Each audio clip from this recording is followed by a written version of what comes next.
My name is Laura Ryan, and I'm the Director of Donor Relations. On behalf of General Myatt and the board and staff, I want to welcome you to the Marines Memorial. I would like to thank you for joining us to commemorate Memorial Day this evening. I want to start by offering a couple of thanks.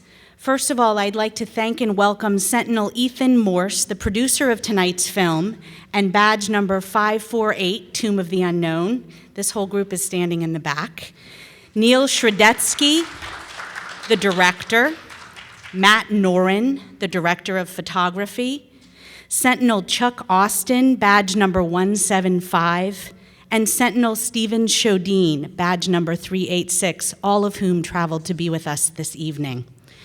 I'm going to make a couple of remarks, but before I do, I would like to thank also our partners for this event, with whom we've been working to do a quarterly outreach. Iraq and Afghanistan Veterans of America is the fastest growing post-9/11 veterans organization in the country, and Stephen Padilla has made the trip from San Diego to be with us. Stephen.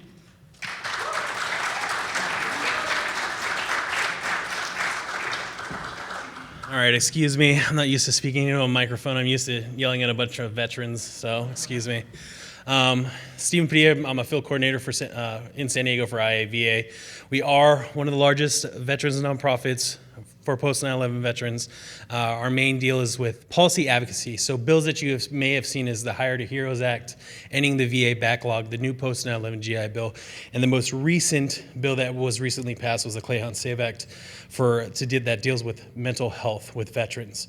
And currently right now, and I would urge everyone to contact their congressman or women to talk to them about defending the GI Bill, because currently Congress and the Senate want to cut the benefits for our veterans that are using the GI Bill to go to school. Right now, the proposed cut is $3.7 billion.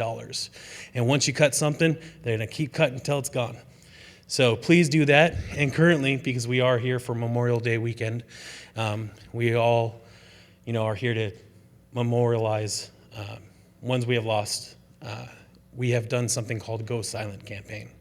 So what you can do is go on iava.org and put in a name of someone you're going silent for, and go silent at 12:01 Eastern and hold that moment and give them their respects. When General Vandegrift founded the Marines Memorial 70 years ago this year, it was his vision to have a place where all branches and generations of service could come together, and we certainly see that here this evening. The mission of Marines Memorial is to honor the legacy of military service, and we do this through programs that allow us to commemorate, educate, and serve. And I want to take a moment to describe two of those to you in particular. Those programs include aiding and assisting those currently serving by, for example, sending them care packages. So this morning, players, cheerleaders, and alum from the Oakland Raiders gathered here with us at the Marines Memorial to pack and ship 65 care packages to Marine Raider battalions in Afghanistan. This is a great story, but what you may not know is that the Raiders in Afghanistan are the namesake for the Oakland Raiders. So this was a very special opportunity to bring the two together. We also, and I hope you had a chance to see it, were frequently featured in a short segment, 12 minutes on 60 Minutes, but it was an important 12 minutes because it highlighted a program we annually offer here at the club called Gold Star Parents Honor and Remembrance. So if you haven't seen that 60 Minutes segment and General Myatt's incredible tribute to those families and the work that we have now done with them for 11 years, please take a moment to watch it. The link is available on our website. Tonight is yet another opportunity to honor military service. Many are confused by the various holidays honoring military service members, and this is all the talk on social media over the last several days. So we have Armed Forces Day, Veterans Day, Flag Day, Service Branch birthdays, Independence Day, and now Memorial Day. What's the difference? If you watched TV or read the newspaper, you'd think this weekend's about barbecues and sales of everything from mattresses to furniture to cars. But indeed, I suspect most of you gathered here with us tonight know the true meaning behind Memorial Day, which is to mark the service of those and the families of those who have made the ultimate sacrifice in the name of liberty. We are blessed to have an abundance of opportunities in this country to honor and appreciate all who contribute to keeping our nation free and secure, particularly as this was not always the case for previous generations, and many heroes went to their graves unmarked and unnoticed by history. But in a country where less than half of 1% of the population serves, such a small percentage has still produced so many heroes to honor. This weekend is another opportunity to do so and to be grateful for it. Memorial Day attests to the world how we as a nation honor the men and women who pledged their lives to protect Americans against all enemies, foreign and domestic. It is a holiday that asks us to honor those heroes, but also the families that they left behind: parents, spouses, siblings, children, aunts, uncles, nieces, nephews, cousins, grandparents, whose entire family unit was forever changed by a knock on the door and the phrase, "on behalf of a grateful nation." Where one service member stood up for his or her country, maybe something like 11 family members stood behind that hero. So, as we prepare to enjoy the fellowship of the extended holiday weekend, please commemorate the weekend with pride, remembrance, and certainly celebration. We're honored to be living legacies of such selfless souls. We will share their names, their photos, their stories very proudly. So take even a single moment, and the Go Silent campaign is a perfect chance to do so, out of the next 3 days, to reflect and remember that every action, every liberty, and every blessing we are fortunate to be able to enjoy in this country was made possible not simply because our fallen heroes died, but because those heroes lived. So tonight, we're here to learn about some of those heroes and those that continue that legacy. We are going to feature a film that highlights the U.S. Army's Old Guard. We are pleased and very proud to present The Unknowns for a pre-screening before it opens in select theaters nationwide on Memorial Day. I'm told by the gang that they are actually bi-coastal this evening, as there is another screening on the East Coast. Programs like this one aren't possible without the contribution and participation of members and Patriot supporters like you. So truly, thank you for being here. We hope if you aren't a member, you will join, and there are applications out front, and that you will consider supporting our worthy mission. Glad to have you. Enjoy the film. I'll start just because I love to talk, and you guys look like a captive audience. I'm Ethan Morse, badge number 548. And I'm the producer of the film, and I will stop talking at that because I can talk all night. So we'll go to the right, or actually we'll continue this way with the badge holders. My name is Steve Schoening. I'm badge 386. I'm Chuck Austin. My badge number was 165. I'm Matthew Noren. I was the director of photography. Neil Stradetsky is director. As well as, I'm sure you saw in the credits, Neil did just about everything else on the film. So thank you guys and ladies and gentlemen for coming out tonight.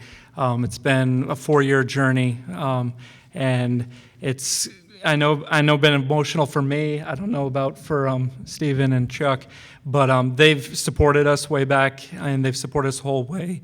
And it's kind of unnerving to show it to people and expect you to clap, hope that you're still here. That's why we sat in the back, so if you tried to run out the door, we'd stop you. Where are you going? So, but thank you for coming tonight.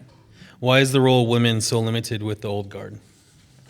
It's mostly, the Old Guard is mostly infantry. Infantry are the ones who do most of the Old Guard, 95%.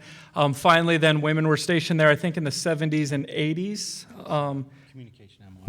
Communication MOSs, as well as communication MOSs, MPs, and that's when they realized, well, hey, we can open up the volunteer services for the tomb. And actually, the most current badge holder, who will be getting pinned in a few days, is Sergeant Ruth Hanks, only the 6th, I think, woman to ever earn her badge, and she's badge 643, so recent that we didn't have time to put her in the film. So. Someone thought that they read somewhere that the Sentinels take a lifetime oath to not drink alcohol. Is it true? Or is it an urban legend? It's an urban legend. As you saw through the film, we hold ourselves to a very high standard. Everybody knows it. A lot of the tour guides that give tours talk about the high standards that we have, and it obviously apparently morphed into we can't we can't drink or swear the rest of our lives. Yes. Yeah. For those of you who are here before the movie started, I think we all had a glass in our hands, so you know that answer. We're human. We enjoy our adult beverage like anybody else, but it's just the legend just comes from because of the standards that we hold ourselves to, both on and off duty, and then also when we leave. And it just, along with social media and the network, it morphed into this urban legend. What do you have to do if you really have to go to the bathroom? Chuck?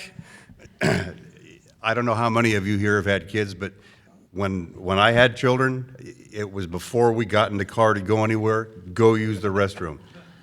You don't get to get off the mat just because you have to go to the restroom. You just have to wait. You have to man up. Has there been any like serious taunting or assaults by visitors? Visitors are usually very respectful. It's an ordeal to get there, whether you're traveling across the country or then walking up the 1.5 miles to get to visit the tomb. And how many people actually in the room have been to visit the Tomb of the Unknown Soldier? A lot of you. That is awesome. And as you know, it's an ordeal to get there. Usually people are very respectful.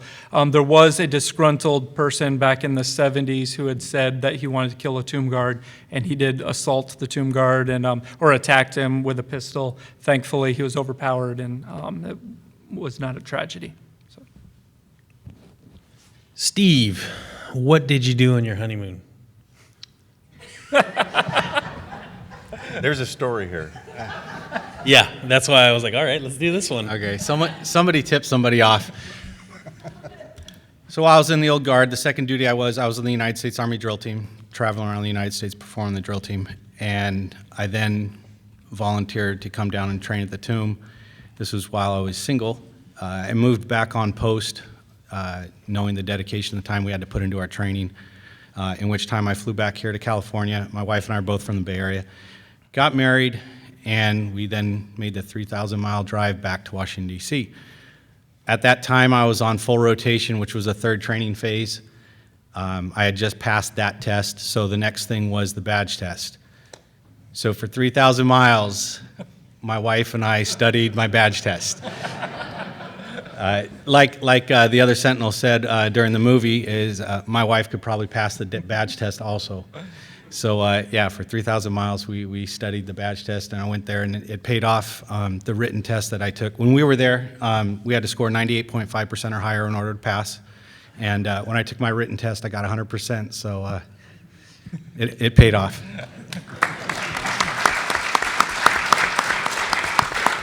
I mentioned that I have the gift of gab. I just want to mention there that Steve and Chuck are from the tall reliefs, and usually that's what they did, is they met beautiful women and got married. While third relief, we worked.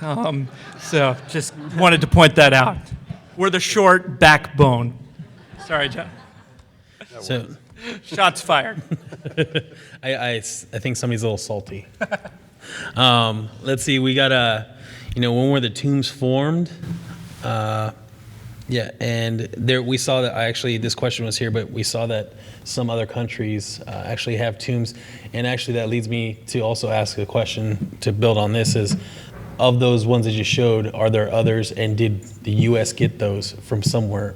Like, was it our original idea, or did we get it from someone else? England, after World War I, the Great War, the war to end all wars, the nation was very grateful for for winning.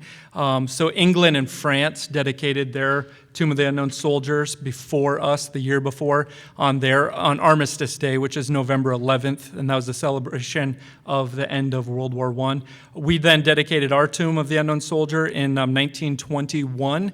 There's a wonderful historic documentary about that made by the Society of the Honor Guard called Voices from the Tomb, and you can get that at tombguard.org is the website.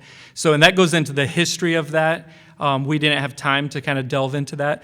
Originally, the tomb was just a flat table, and it wasn't guarded. And then over time, and we kind of touched on that in the film, we realized, whoa, as a nation, we want to guard, we want to honor, and then we joined in. There are about 80 tombs of the unknowns across the country, across the world. Some of them are just random Tomb of the Unknowns. Usually the World War I are the ones that are actually big. The other ones date back to, this is the Babylonian Tomb of the Unknown Soldier, and it's here. Iraq has a beautiful Tomb of the Unknown Soldier that was commissioned by Saddam Hussein. It's not guarded, but it's very awe-inspiring. Only a few are guarded 24 hours a day.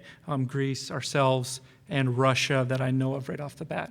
I think a couple others, maybe Italy. All right, I see a couple questions here that are similar. Are the weapons hot? And what do you do? Some of you guys have swords. Or what's the first line of defense? I guess the best thing would say is, are they loaded? And if there is a threat, is there something to defend yourself? The weapons are not loaded. We don't highlight that in the film because we don't want to invite, of course, the tragedy that happened up in Canada to happen here on America. So we didn't even acknowledge it. Sadly, a sentinel a tomb guard in training committed suicide a number of years ago. The training is so intense, and they realized, will there ever be a time where you want a tomb guard to go and kill an 8th grader? No, we're there to honor our nation's fallen, not kill Americans that attack, so they just took away the ammunition at that time. So the tomb guards will sacrifice 100% everything to defend the tomb, and like I said, there has been times where things have happened, and they will defend it quickly. There's also National Park Service very much involved that is armed. Notable moments. Let's hear from Neil to Ethan.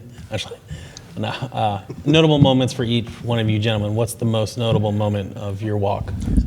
For me, the thing that sticks out in my mind is just the night hours, which we briefly touched on there, which is just all the time you spend alone on the plaza, and that just is really the thing that gave me calm and reminded me while I was there. I was going to have Matt, because Matt, when he went to film, came in as a civilian, and it was amazing to have him there to be able to actually make sure we did things a little bit better than we would have done. So for myself, going down across the table, the Sentinel Ed Tatum mentioned that he got blessed, and we're not asking people to thank us at all, but twice in the 18 months I was there, somebody whispered over the railings, "Thank you," and I just started to cry on the mat. So There was a lot of times that I had time to reflect on things while I was a sentinel at the Unknown Soldiers Tomb. There was a lot of nights where it was just dead quiet. There were times during the day when it was raining so hard you couldn't hardly see across the plaza. Summer thunderstorms in Virginia are something to behold. And probably my most memorable moment is standing at the south end of the mat looking north, counting my 21 seconds, and seeing lightning strike an oak tree just 100 yards off the plaza. And what are you going to do? I couldn't do anything. I certainly couldn't react. You're holding the lightning. Exactly. But those are the times that I remember most when I think back about my service there. We were there to honor the unknowns. That was the only reason that we were there. It was something that took a lot of mental conditioning, if you will, on our own parts to be able to stand out there and do that as long as we did. Those things have shaped a lot of us in our adult lives. They're just too many things to really even think about that are to make one special. They were all special every day. It's one of the ones that I probably use the most if I've been interviewed, because it sticks out the most. Again, the freezing rain. You're out there by yourself. There was 2 tourists up on the steps. One of them was on the north end. He was wearing a O.D. Greenfield jacket, patches I assumed he was a Vietnam veteran based on his age and the patches he was wearing. And he just stood there. He didn't have an umbrella. He didn't have a hat on.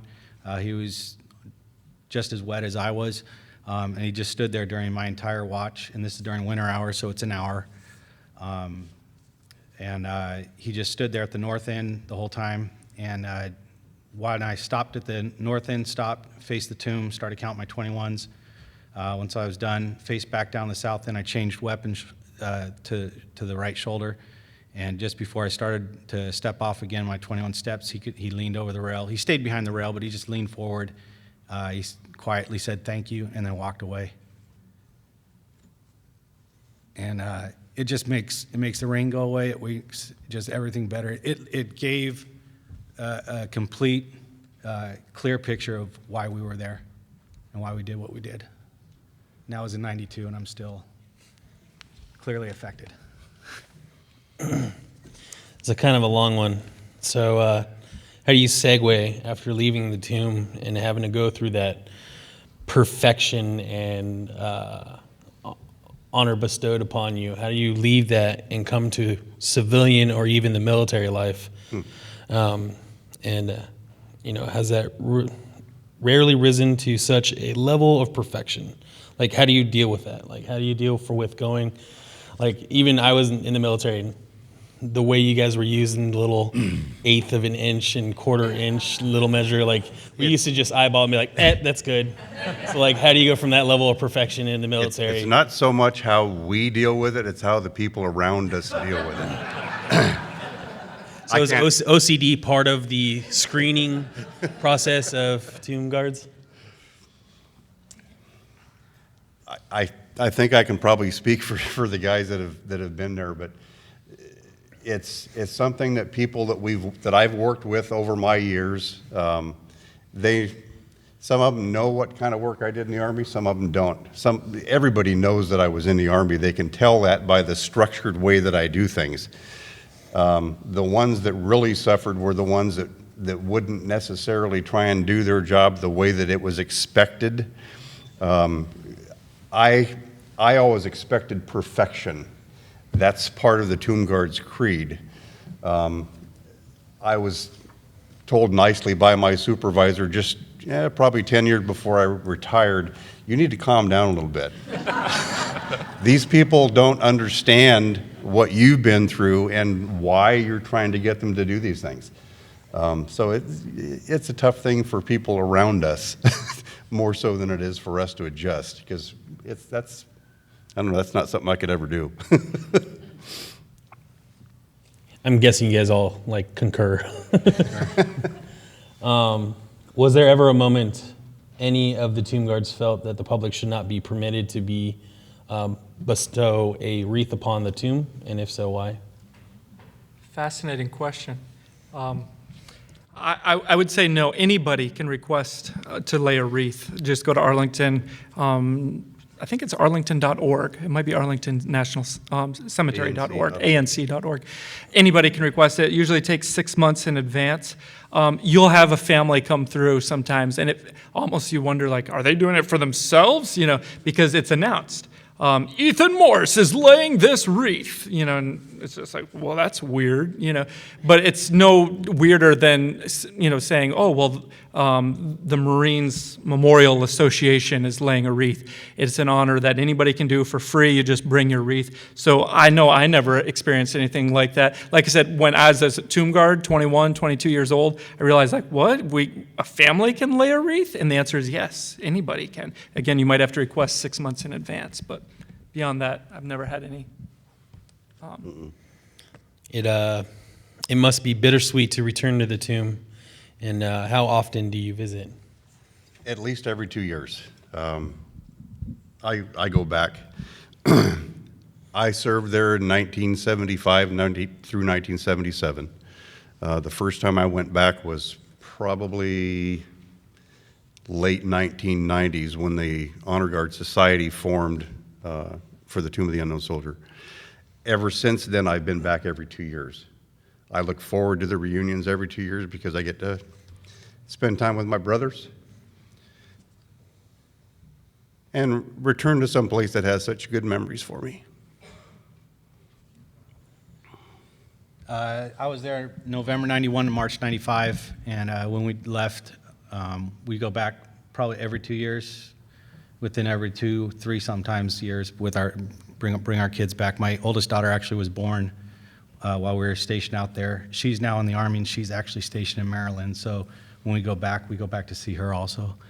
But even just watching the movie today, to see it, you almost feel like you're there again. It was hard not to stand at attention when they read the Sentinel's Creed. I almost snapped to right there from my seat. And these guys will be lying if they told you they weren't picking out gigs on uniforms when they were watching the screen, because I was, and I know we do. So we still go back often, and we have the reunions and the social media with some of our pages that we have. We get to keep in touch with each other. You guys have to be the worst to take to military movies. I thought I was. You guys are probably even worse. We do catch uniform mistakes. I should hang out with them a little more. I financially can't afford to go back and visit that often. So when I first got out of the Army, I went back for a buddy's last walk within a month. I moved out here. I'm from the East Coast. And then my sergeant, Staff Sergeant Adam Dickmeyer, Neil Sargent, he was our squad leader. When he was killed, I went back for that, and that was in 2010. I served at the tomb from 2005 to 2006. And then I didn't go back until we went to film this. And this was a Kickstarter movie. People donated some. We raised $17,000, Neil and I, and to go back and film.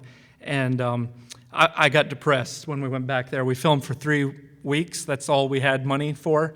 And we were the camera guys, and they knew I was a tomb guard, but they were like, oh, yeah, we have to work with you, And it took about a week, and I remember Neil had to pull me aside, like, what's your problem, man? And I was like, they're not my guys, Do you see this mistake and that mistake? And I had it harder, and it was only 4 years ago, It was dumb, And the mat went uphill both ways, And he was like, dude, we're back here telling this story, And after about a week, they let their guard down. I was able to kind of smash through, and then we were able to really get some good footage, and I was able to go, okay, the tomb is the same, the sentinels are the same, and the mission is the same, and that is to honor our nation's fallen heroes. And we'll continue that for 365 days a year.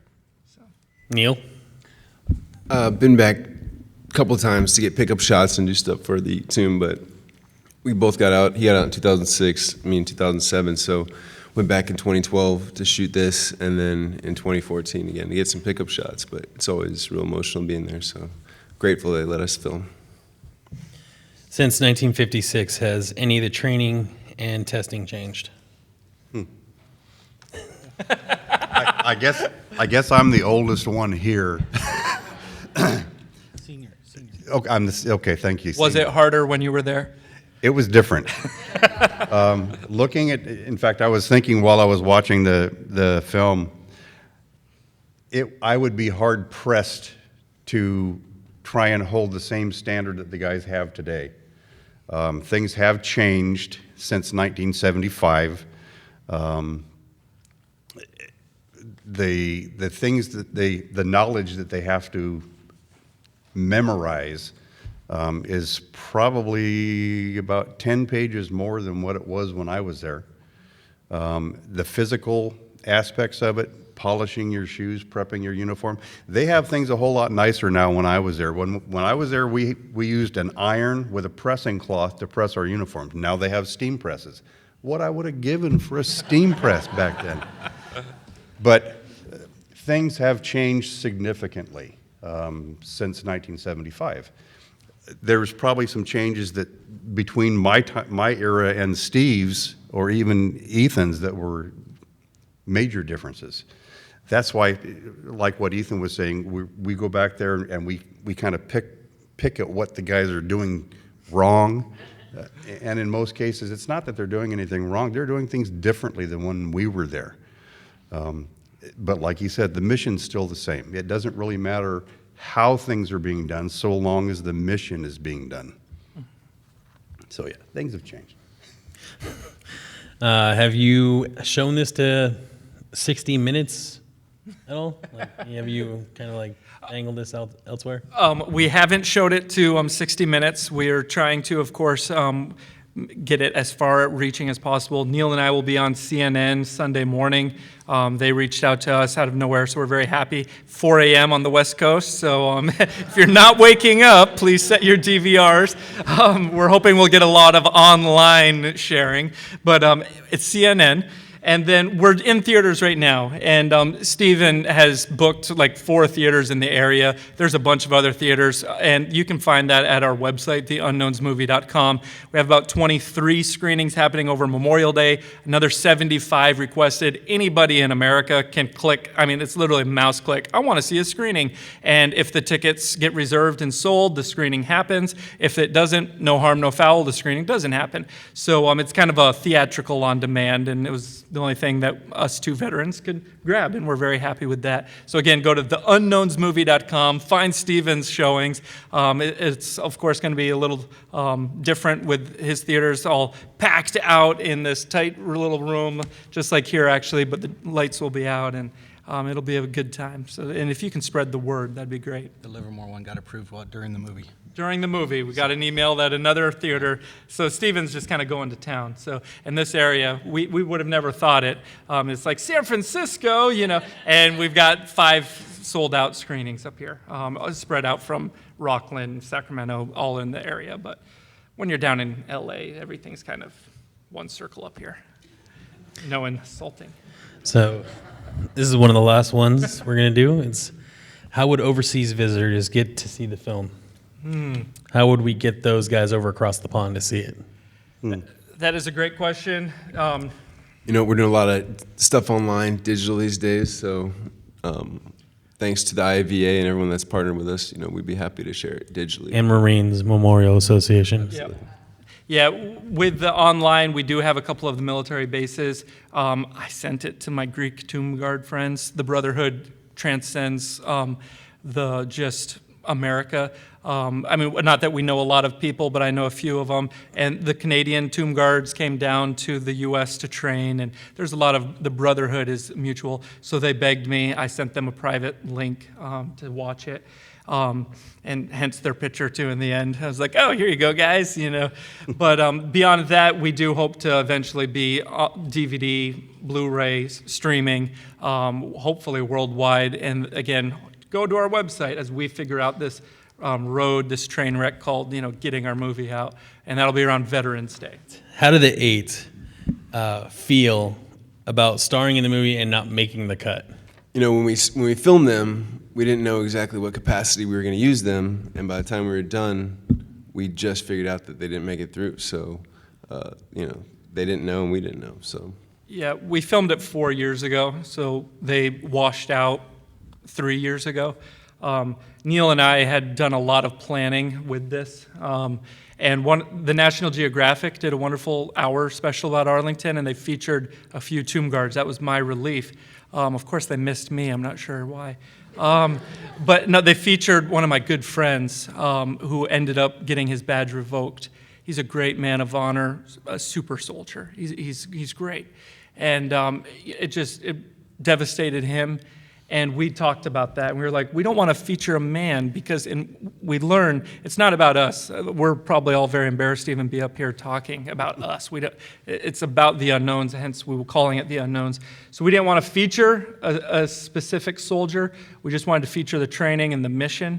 And so we hoped even, that they don't even know, that we kind of highlight that, hey, look, guys, you failed.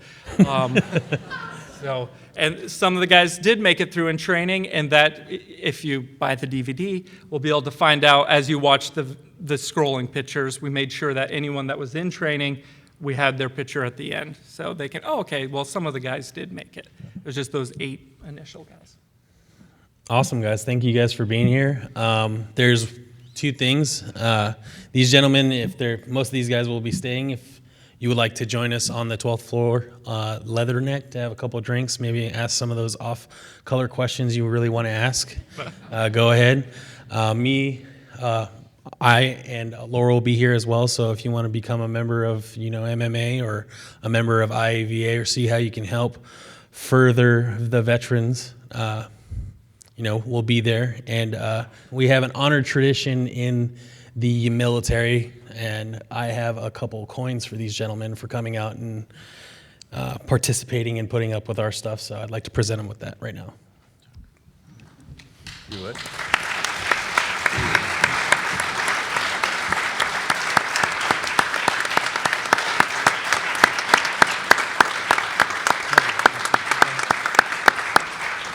And I'm going to take this time as Stephen walks back to the microphone. Now, just to thank you guys again, and thank you, Laura, very much for having us. This has been an honor and a great way to kick off the Memorial Weekend for us to drive up here. Stephen, thank you for all the work connecting us and the Marines Memorial Association. It's definitely a pleasure to be here.